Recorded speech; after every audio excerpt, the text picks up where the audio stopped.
Assalamualaikum warahmatullahi wabarakatuh. Perkenalkan, nama saya Ayu Danita Azizah Rahmatullah dengan NIM 230 101 191 260. Saya dari kelompok 11 IRTA. Pada acara 3 tentang seleksi ternak dan sinkronasi birahi. Pendahuluan meliputi latar belakang suatu cara pemilihan yang dilakukan sebelum proses perkawinan ternak. Seleksi ternak merupakan pemilihan ternak yang dianggap memiliki mutu genetik yang dapat meningkatkan produktivitas ternak. Seleksi ternak bertujuan untuk menghasilkan bibit unggul yang dapat meningkatkan produktivitas ternak.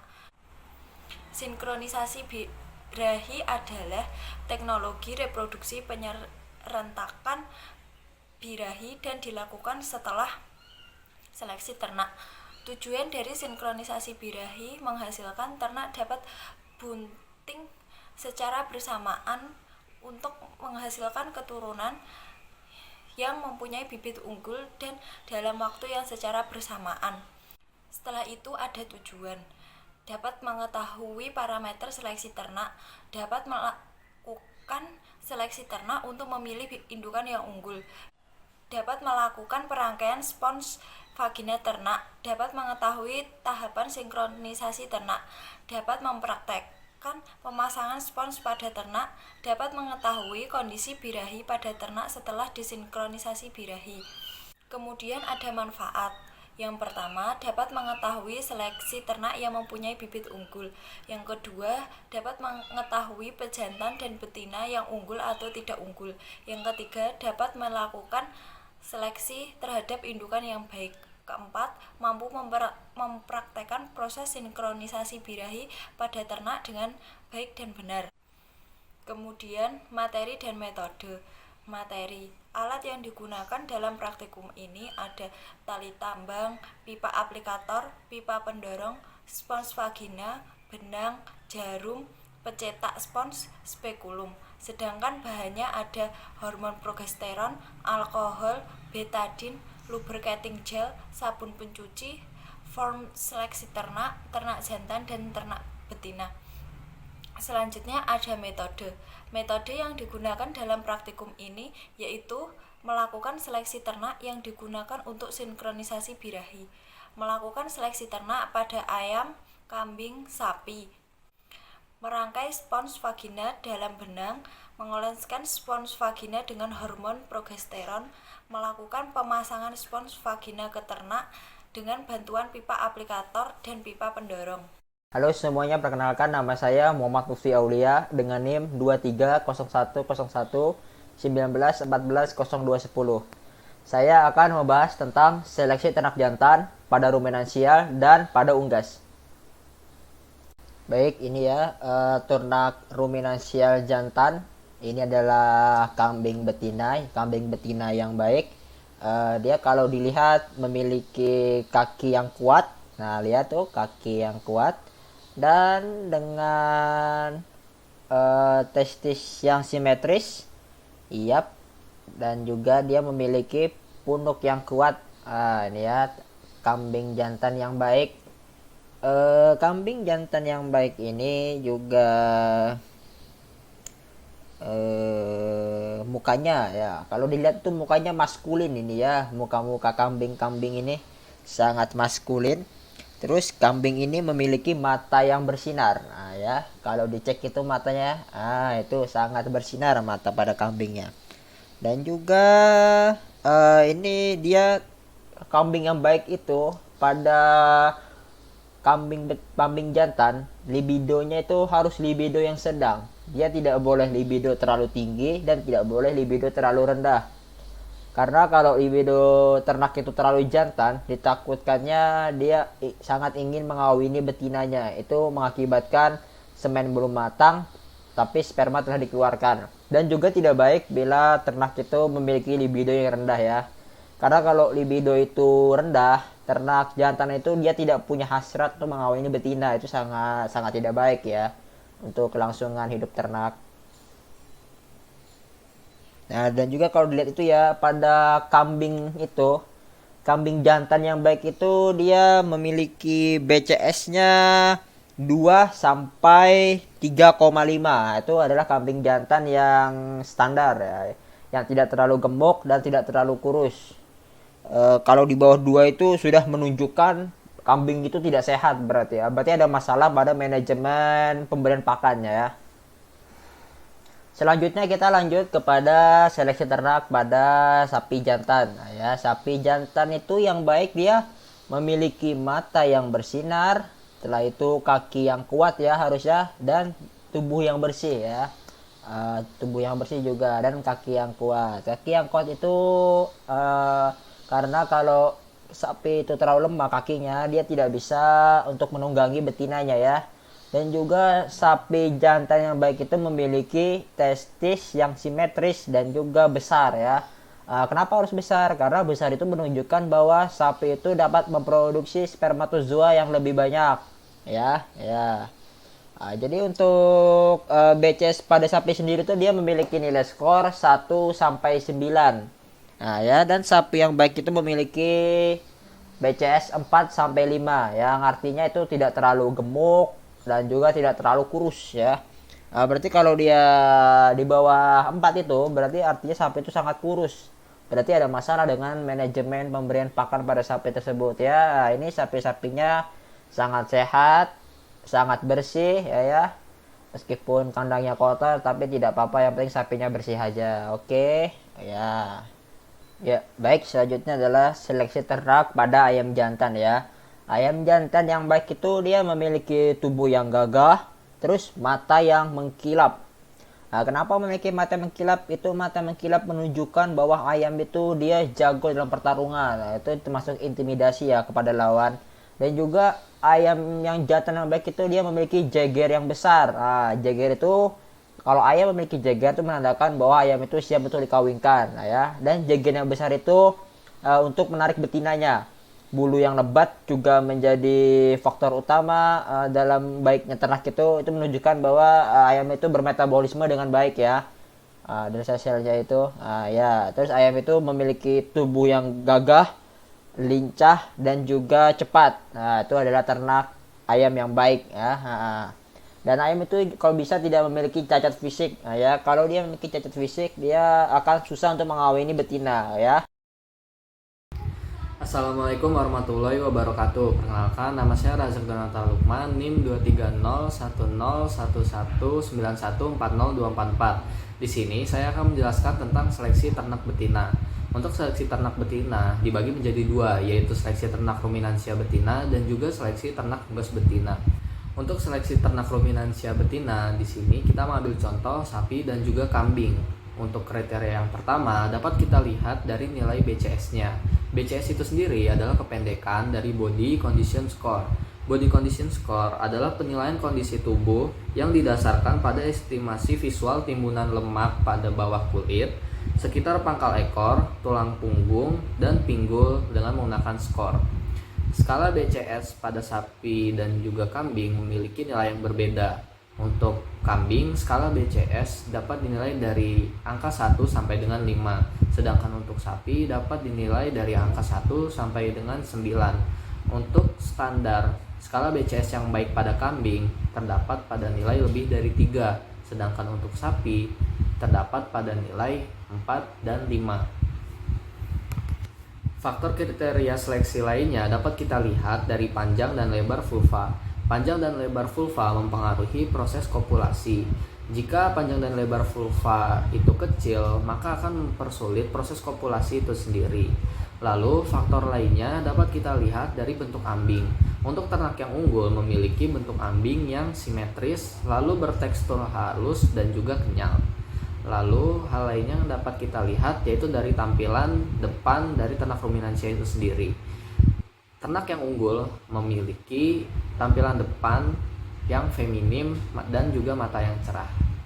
Untuk selanjutnya yaitu seleksi ternak unggas betina. Kriteria seleksi ternak unggas betina yang baik dapat dilihat dari kondisi tubuh yang sehat. Sehat secara fisik, lincah, dan belum pernah terkena penyakit endemik atau memiliki cacat pada tubuh. Cacat pada tubuh biasanya akan menghambat proses bertelur dan mengeram sehingga produktivitasnya menjadi tidak optimal. Kemudian, memilih indukan ayam betina yang memiliki daya tahan tubuh yang baik sangat penting bagi peternak dalam memilih kriteria seleksi ternak yang unggul. Selain itu, ayam betina yang unggul memiliki bulu yang tertata rapi. Bulu yang tertata rapi menandakan bahwa ayam tersebut dalam kondisi yang bagus. Assalamualaikum warahmatullahi wabarakatuh. Perkenalkan, nama saya Medina Sinaria dengan NIM 230 10 11 930 200 dari kelompok 11 kelas IRTA akan menjelaskan tentang pengertian serta alat dan bahan yang digunakan untuk sinkronisasi birahi. Sinkronisasi birahi merupakan suatu cara yang dilakukan pada sekelompok ternak betina untuk menimbulkan birahi dalam waktu yang dihendaki sehingga inseminasi buatan dapat dilakukan secara bersamaan dan menghasilkan angka kegentingan yang tinggi. Sinkronisasi birahi ada dua metode, yaitu dipercepat dan diperlambat. Sinkronisasi birahi dipercepat menggunakan hormon prostaglandin yang berfungsi untuk melisiskan korpus luteum sehingga menghasilkan hormon FSH sehingga folikula berkembang dan menimbulkan birahi pada ternak. Sedangkan sinkronisasi birahi diperlambat menggunakan hormon progesteron yang dimasukkan ke dalam vagina ternak dengan bantuan spons.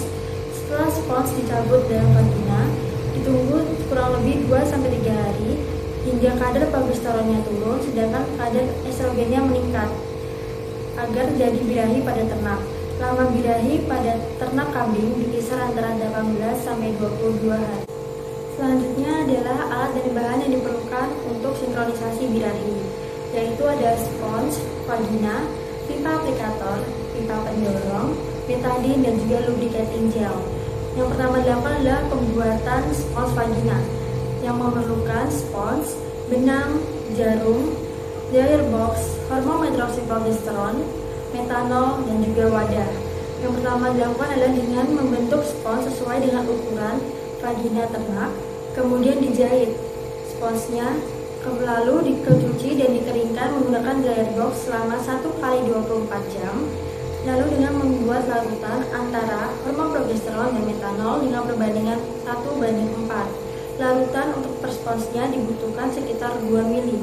Dan caranya pun dengan menuangkan larutan tadi sebanyak 2 mili ke dalam wadah dan masukkan spons yang telah kering ke dalam wadah dan biarkan larutan menyerap ke dalam spons. Setelah larutan menyerap ke dalam spons semua, spons dikeringkan kembali di dryer box selama 1 kali 24 jam dan setelah kering barulah spons vagina dapat digunakan. Selanjutnya adalah pipa aplikator yang telah dipotong melintang sebesar 45 derajat sehingga aman untuk masuk ke vulva dan tidak melukai vagina. Kemudian ada pipa pendorong yang berfungsi untuk mendorong spons yang berada di dalam pipa aplikator sehingga mudah masuk ke dalam vagina ternak. Kemudian betadine yang berfungsi sebagai antiseptik apabila terjadi luka pada vagina ternak ketika pengaplikasian pipa aplikator dengan cara mengoleskan betadine ke dalam spons vagina. Lalu ada alkohol yang berfungsi untuk mensterilkan alat-alat sehingga aman masuk ke dalam organ reproduksi betina. Dan terakhir adalah lubricating gel yang berfungsi untuk melicinkan pipa aplikator sehingga memudahkan pipa aplikator untuk masuk ke dalam organ reproduksi betina. Assalamualaikum warahmatullahi wabarakatuh. Perkenalkan, nama saya Agustina Wahyulandari, NIM 230119119140116. Saya berasal dari kelompok 11 kelas IRTA. Di sini saya akan menjelaskan mengenai tahapan sinkronisasi birahi. Sebelum menjelaskan mengenai tahapan-tahapan sinkronisasi birahi, saya akan menjelaskan secara singkat mengenai tahapan sinkronisasi birahi. Nah, sinkronisasi estrus atau birahi secara hormonal dapat dilakukan dengan dua metode, yaitu dengan pemberian sediaan progesteron dan pemberian prostaglandin F2-alpha. Namun pada praktikum acara 3 tentang seleksi ternak dan sinkronisasi birahi ini, metode yang digunakan yaitu berupa hormon progesteron dengan menggunakan spons intravagina. Ternak yang dilakukan sinkronisasi birahi pada acara 3 ini yaitu berupa kambing. Nah, Di sini saya tidak menggunakan ternak secara langsung, tapi menggunakan foto dari hasil pengamatan di lapangan. Oke, langsung saja.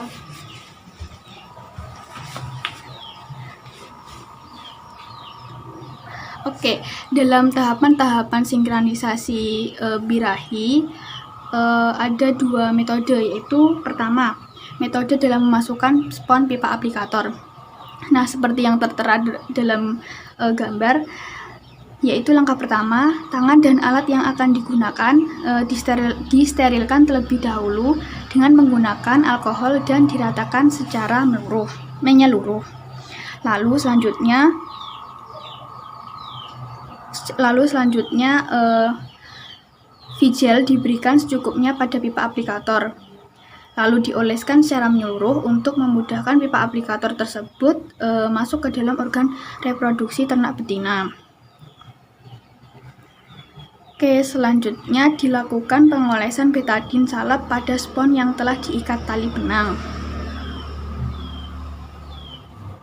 Nah, seperti itu.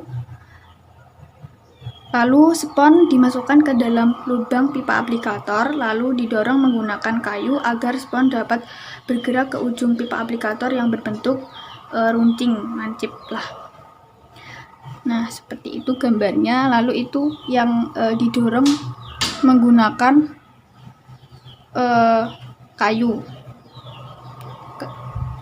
Lalu selanjutnya, nah sebelum spon dimasukkan ke dalam vagina, kambing itu harus dipegang oleh seseorang agar terkendali dan tidak banyak bergerak, sehingga dapat memudahkan untuk dimasukkan pipa aplikator ke dalam vagina.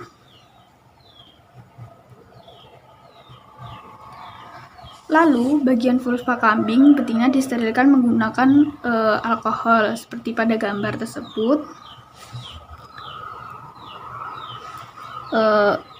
Lalu selanjutnya, pipa aplikator dimasukkan ke dalam vagina kambing secara perlahan dan hati-hati melalui vulva. Sebaiknya sebelum pipa aplikator dimasukkan ke dalam vulva, maka ujung pipa aplikator yang berbentuk runcing diarahkan ke samping kanan atau kiri. Tidak boleh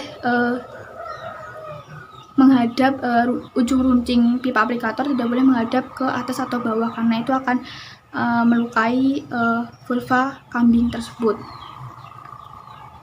Lalu selanjutnya, nah seperti itu dimasukkan ke dalam vulva vagina dengan hati-hati. Lalu setelah dimasukkan ke dalam vulva, pipa aplikator kemudian ditarik keluar secara perlahan. Nah, itu yang pertama kayunya. Nah, ini yang kedua pipa aplikatornya. Lalu terdapat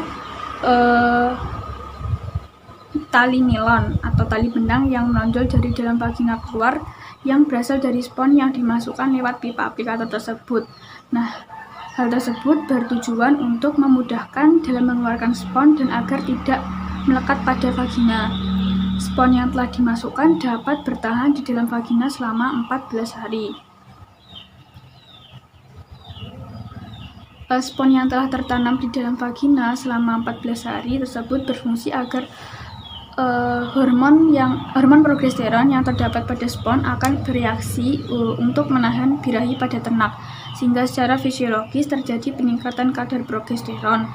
Hal ini akan menahan kadar progesteron pada kondisi yang tinggi, sedangkan konsentrasi estrogen akan menurun selama 14 hari. Pelepasan spon pada hari ke-14 akan menyebabkan menurunnya kadar progesteron secara drastis. Secara fisiologis, jika terjadi penurunan hormon progesteron, maka hormon estrogen akan segera naik menuju keseimbangan. Jadi, progesteron dan estrogen itu berkebalikan gitu cara kerjanya. Lalu, naiknya kadar estrogen ini diikuti dengan perkembangan follicle stimulating hormone atau FSH, sehingga terjadilah efektivitas perkembangan folikel di dalam ovarium. Peningkatan folikel ovarium hingga tahap folikel degraf mengakibatkan terjadinya tanda-tanda estrus pada vagina muncul. Perubahan tersebut terjadi pada area vagina sebagai proses alami persiapan proses perkawinan. Perubahan tersebut antara lain pembengkakan pada vagina, abuh, warna kemerahan, abang, dan munculnya lendir serviks yang bening ya, seperti abuh, abang, itulah. Sehingga setelah 14 hari spon dikeluarkan dari dalam vagina kambing secara bersamaan, bertujuan agar birahi dapat terjadi secara bersamaan. Nah, selanjutnya metode yang kedua yaitu metode dalam pencabutan spon. Langkah pertama yang harus dilakukan dalam pencabutan spon yaitu vulva kambing disterilkan menggunakan alkohol terlebih dahulu, sesuai pada gambar seperti itu. Lalu tali nilon atau tali benang yang terdapat pada vagina yang menonjol keluar dililitkan pada jari tangan. Lalu tali nilon yang telah dililitkan ke jari tangan ditarik secara perlahan. Dalam menarik tali nilon harus berhati-hati, tidak boleh diarahkan ke atas atau bawah, harus ke tengah agar bagian vulva tidak terluka karena tergores oleh tali nilon tersebut. Dan apabila terjadi reaksi pada kambing, maka harus dipegang oleh seseorang. Begitu. Nah, spon yang telah tertanam dalam vagina selama 14 hari tersebut berfungsi agar hormon progesteron yang terdapat pada spon akan bereaksi untuk menahan birahi pada ternak. Jadi apabila hormon progesteron tinggi, maka hormon estrogen rendah, sehingga setelah spon dikeluarkan dari dalam vagina tersebut dilakukan bertujuan agar